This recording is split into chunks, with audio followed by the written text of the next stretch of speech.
እናሻግራት ሁላችንም በመደመር መድረሻችን ጫፍ እስከ ጫፍ እንዲሰማ ለኩሰው ይቀጣጠል የድል ሻማ።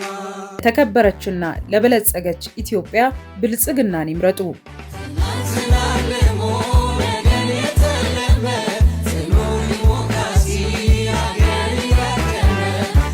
የኢትዮጵያ ችግር የሚፈታው ከውጭ በተቀዱ ሳይሆን የራስን ነባራዊ ሁኔታ ባገናዘበ ሀገር በቀል ዕውቀት ነው።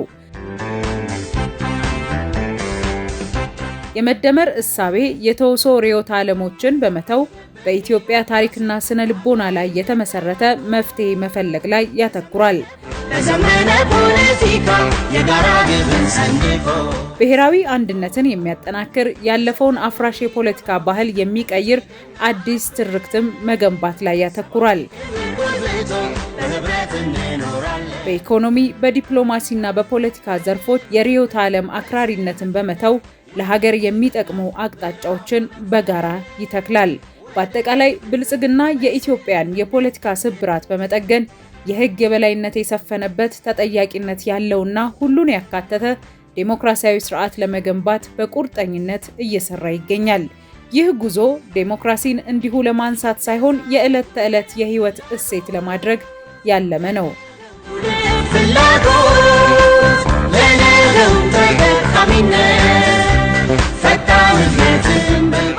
የመድብለ ፓርቲ ስርዓትን በማጠናከር ዴሞክራሲን የማጽናት ጉዞ በኢትዮጵያ የፖለቲካ ታሪክ ውስጥ እውነተኛ ዴሞክራሲን እውን ለማድረግ የመድብለ ፓርቲ ስርዓት አማራጭ የሌለው ጉዳይ ነው። ብልጽግና ፓርቲ ሀገራችን ያላትን ብዝሃ ፍላጎትና ብዝሃ ማንነት ለማስተናገድ የብዙ ድምጾች መሰማት ወሳኝ መሆኑን በጽኑ ያምናል። የመድብለ ፓርቲ ስርዓት ግንባታ በአንድ ሀገር ውስጥ ዴሞክራሲ እንዲሰፍን፣ የህዝቦች ድምጽ እንዲሰማና የስልጣን ባለቤትነት በህዝብ እንዲረጋገጥ የሚያደርግ ወሳኝ ሂደት ነው። ይህ ስርዓት በተለይም እንደ ኢትዮጵያ ባሉ ብዝሃነት ባላቸው ሀገራት ውስጥ የተለያዩ ፍላጎቶችንና አመለካከቶችን ለማስተናገድ አማራጭ የሌለው መንገድ ነው።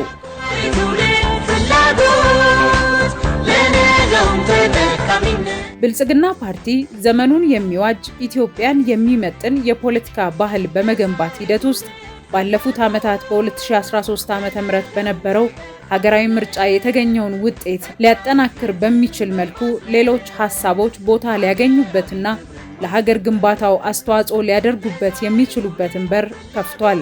የፖለቲካ ፓርቲዎች የጋራ ምክር ቤትን በማቋቋም ልዩነቶችን በንግግር በመፍታትና ተፎካካሪዎችን በመንግስት መዋቅር ውስጥ በማካተት ሀገራዊ አንድነትንና የጋራ ብልጽግናን ለማረጋገጥ ሰርተናል።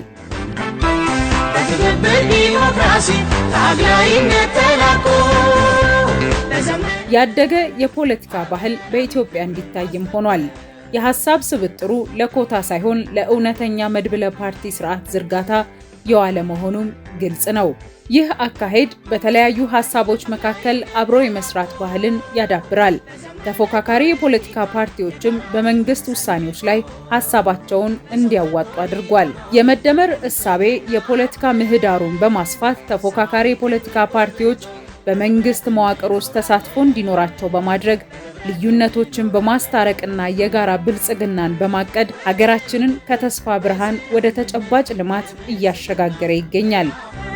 ፈጣን እድገትን በማዝለል ሀገራዊ ክብርን ማስጠበቅ